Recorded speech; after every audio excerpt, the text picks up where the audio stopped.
বায়ু দূষণের ভয়াবহতার কবলে পড়েছে ঢাকার নিকটতম জেলা মানিকগঞ্জ। অবৈধ এসব ইটভাটাগুলো প্রতি বছরই জরিমানা বা বন্ধ করে দেয়া হলেও অদৃশ্য শক্তিতে সব ভাটাই চলছে বছরের পর বছর।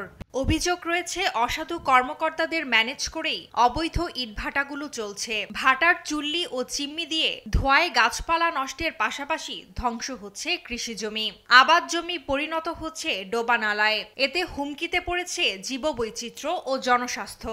মানিকগঞ্জে ১১৫ ইটভাটার মধ্যে এবার ১৫টি ভাটাকে অবৈধ ঘোষণা করেছে জেলা পরিবেশ অধিদপ্তর। তবে প্রশাসনকে ম্যানেজ করেই অবৈধভাবে ভাটা চলছে বলে স্বীকার করেন এক ভাটা মালিক। ডিসির অনুমোদন লাগবে, ডিসির অনুমোদন দেয় নাই, তারপরে আর পরিবেশের ছাড়পত্র আর দেয় নাই।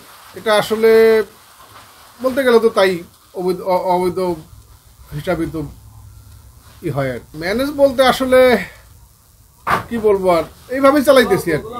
তারা আসতেছে, দেখতেছে, বলতেছে।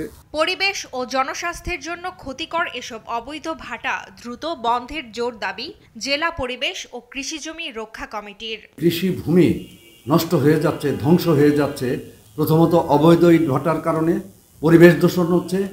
বিষাক্ত কালো ধোঁয়ায় শ্বাসকষ্ট সহ নানা জটিল রোগ ছড়ানোর পাশাপাশি পরিবেশ ও জীববৈচিত্র্য ধ্বংসের কথা জানান বিশেষজ্ঞরা।